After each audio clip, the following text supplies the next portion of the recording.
mootummaa Itoophiyaa namoota muraasatu barsiisee Itoophiyaa deemuudhaaf jiini tokko yoo isaan hafu faaruu ajaa'ibaa kana faarsuu shakkii Oromoo keessa naquu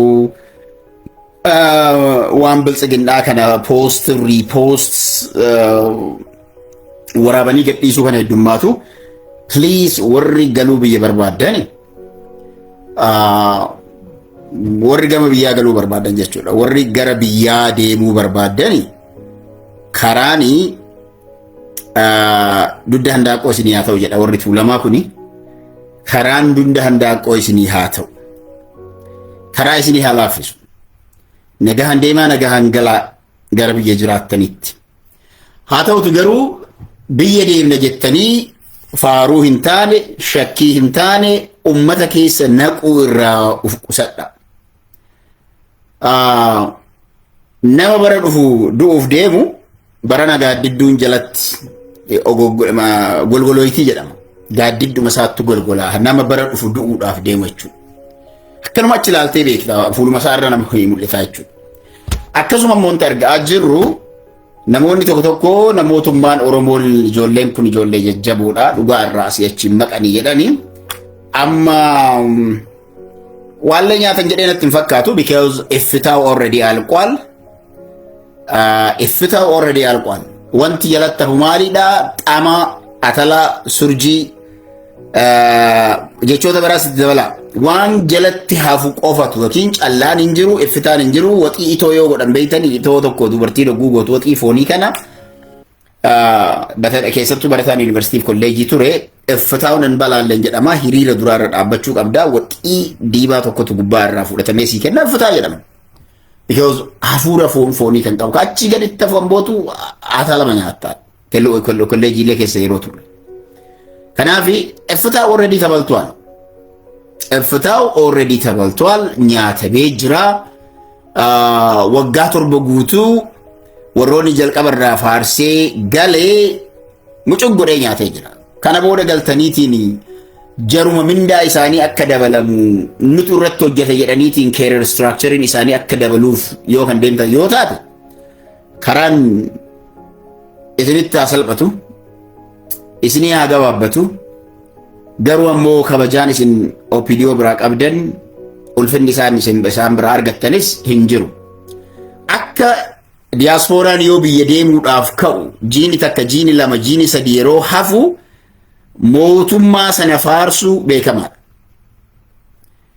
Kuni amala gadhee diyaaspooraan qabudha. Amala gadhee diyaaspooraan qabudha. Osoo hin faarsine deemtee galtee siidhanis hidhamtee si ajjeesanis duutee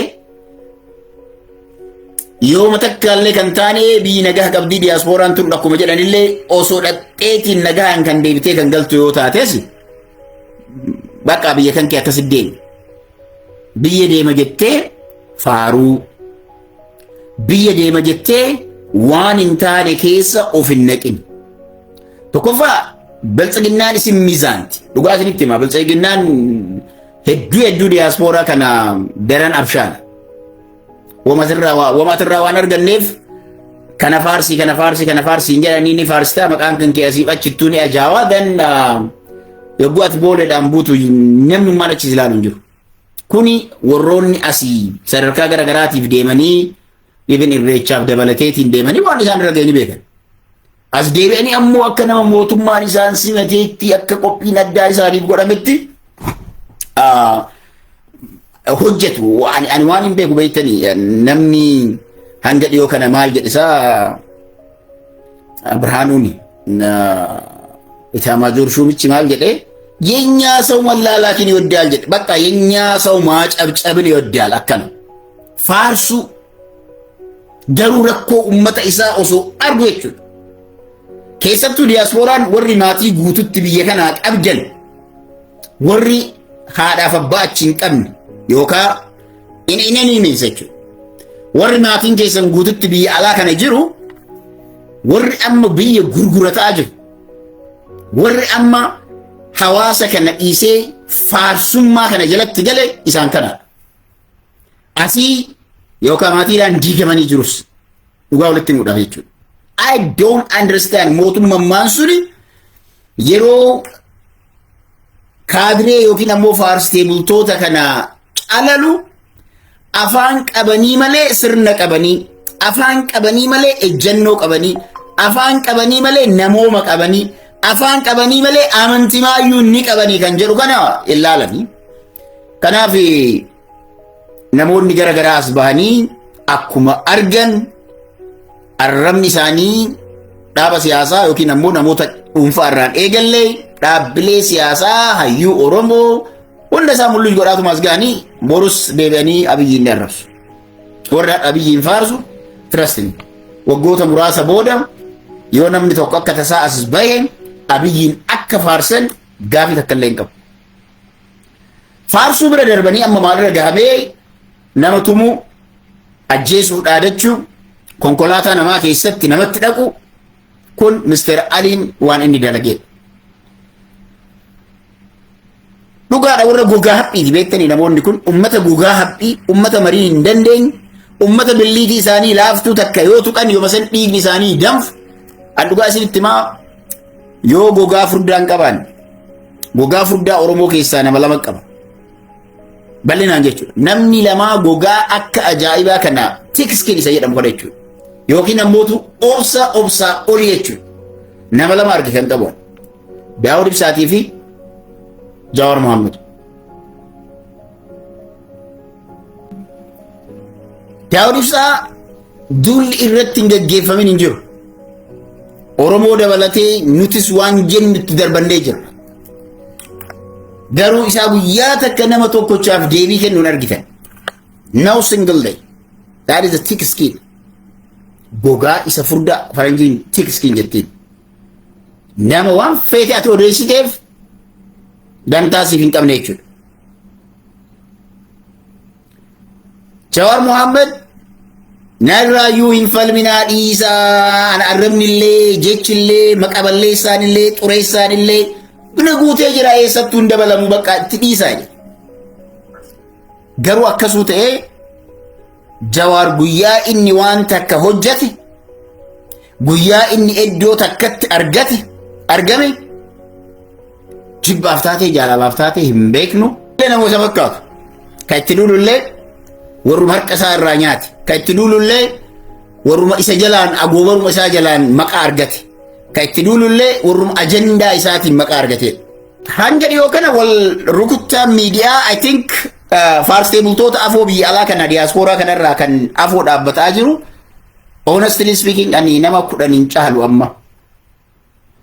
Nama 10 hin caalu Oromoo keessa.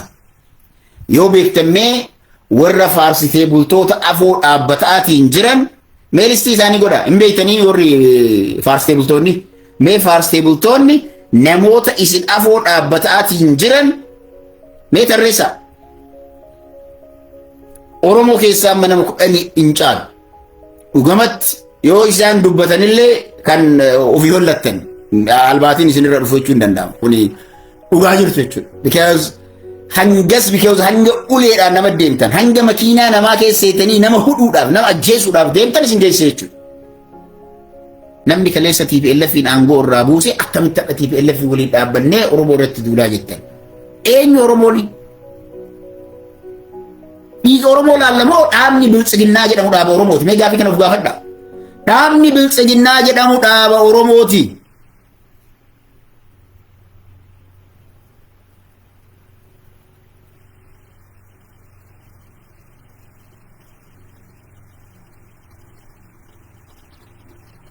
Okay? Biltsiginnaan dhaaba Oromooti jettan yaaddan taanaan isin biltsiginnaan itti aanaan Abiyyii fi hundi isaatu faannoo ta'aniiti warri waan ta'u dhabee bosona keessa jiru waliin mariimaaf teettee oguu jettan mee bal'isaa ilaala bal'isaatii yaadame bal'isaa yaada. Abiyyi boru ganama yoo faannoo waliin mari'atee fixee hoo Abiyyi maal jettu? Are you going to stand against Abiy? Akkuma har'a Jawaariin mormitan kana akkamitti Abiyyi faannoo wajjin dhaabbata faannoon dachii tanarraa dhumachuu qaban jettan ejjennoo san qabdu? Uf gaafadhaame. Reverse godhaati osoo an ta'e maali? Maaltu as keessaa dhufa? By the way, did you ask Jawaar Mohaammed gaafii kana? Jawaar Mohaammed bilbiltanii Facebook isaa namutu beekaa. Jawaar Mohaammed obboleessa kii kana maaf gootee jettanii gaafattanii? jarri kun nuuf diina diina 100%. Sagantaan anamma deemu itti mari'achuudhaaf deemnu I don't know wanna an dalage tokko agartanii jiraattan amma dur afaan Amaaraatiin naannoo gif naannoo Amaaraa keessatti gifiin dalagame yookiin ammoo cubbuun isaan dalagani Itoophiyaadhaaf abaarsa guddaa akka ta'e afaan Amaaraatiin dalagee warri baqa it was a viral one of the video of mine. Faarsitee bultoonni ammootu xiqqoo tasgabbaaya uflaala hawaasa keessanis laala faaruu jalaa baya ejjennoo mataa keessanii qabaadha ofiin deema akka umrii keessanii ta'atan amma laal jaarsota dulloota amata 60 gadi miti warri amma faarsee bulaan haarofte kunniin yoo xiqqaate yaangiin nama 45 kan ta'e keessa jiraachuu danda'a garuu irra guddaan isaanii nama sadeen faarsitee bultoota hanga dhiyoo kana gaggabbaate tokkiin 60 dhahanii jiru umriin isaanii hafte xiqqoodha umrii hafte sanatti abiyyiin faarsuudhaan jannata galtan jettanii yaadda yoo ta'e isintu beeka ulfaadhaa galatooma.